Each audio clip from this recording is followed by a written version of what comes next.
জয় জগন্নাথ। চলো স্টার্ট করি। যাই হোক, অফলাইন স্কেচিংটা করেই রেখেছিলাম। And hello, this is Sumana's creation and I am Sumana.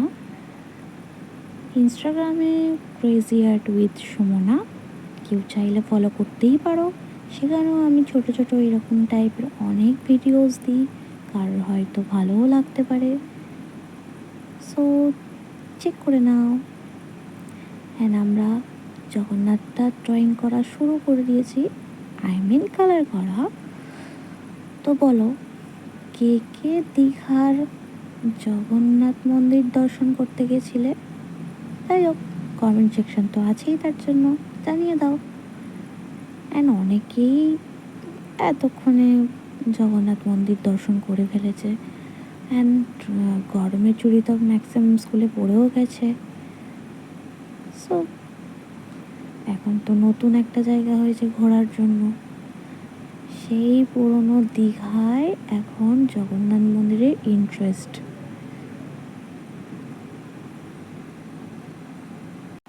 ব্যাপারটা জাস্ট ওয়াও, তাই না?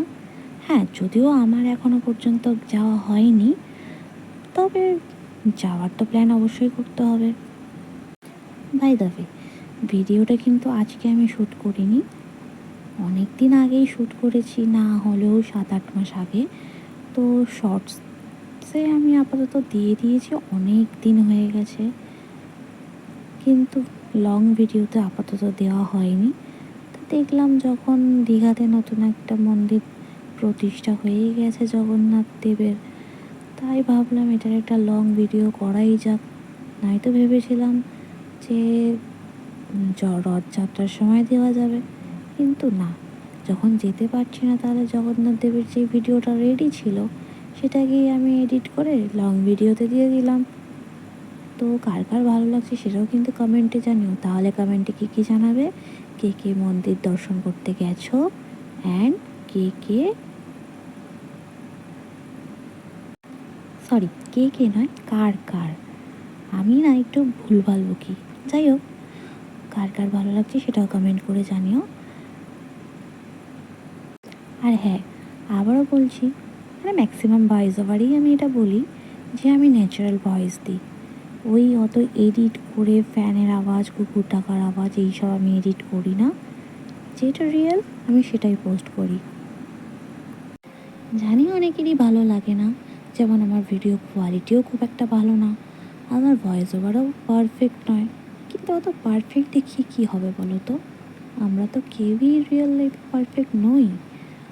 আর এই ভিডিওটা জানো তো, আমি কিন্তু ট্রাইপড ছাড়াই ভিডিও করেছিলাম, তার জন্য দেখো অনেক নড়াচড়া করছে, খুবই ওয়ার্ড লাগছে, বাট দিস ইজ রিয়েল।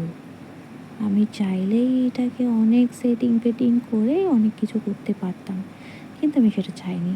আমি চাই যেটা রিয়েল সেটাই যেন আমার সব ফ্রেন্ডের কাছে পৌঁছায়।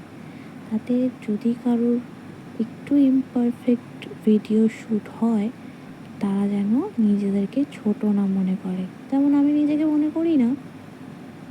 দেখো, বক বক করতে করতে অনেকটা কিন্তু আমাদের হয়ে গেল। আচ্ছা, আরেকটা ইনফরমেশন দিই তোমাদেরকে। যেই বেসটার ওপরে আমরা এই ড্রয়িংটা করেছি, মানে আমি এই ড্রয়িংটা করেছি, সেটা জানো কী দিয়ে তৈরি, মানে কিসের ওপরে করেছি? তাই হোক, তোমরা বাকি করে জানবে। এইটা একটা বেন্টো কেক যে হয় না, যেটা কিন্তু ছোট্ট ছোট্ট মিনি কেক হয় আমাদের, এখন বেশ ভাইরাল, সেই মিনি কেকের বেস বোর্ডের ওপরে করেছিলাম। আর কী কালার ইউজ করেছিলাম সেটা তো তুমি জানোই, দেখতেই পাচ্ছ।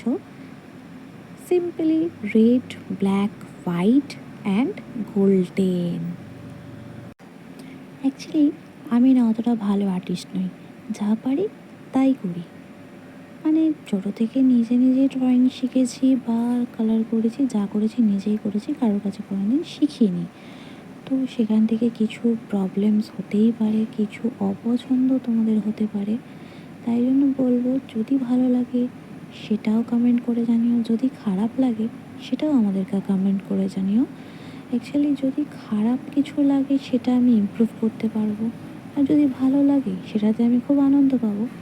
আর জানো তো, এই যে লাইনটা বললাম না, যে ভালো লাগলে সেটাও কমেন্ট করো, খারাপ লাগলেও কমেন্ট করো, এটা না আমি আমার একজন ফেভারিট ইউটিউবারের থেকে শিখেছি বলতে পারো। যে ওইরকমই বলতো, ভালো লাগলেও কমেন্ট করো, খারাপ লাগলেও কমেন্ট করো। সো বাই, কেমন লাগলে জানিও।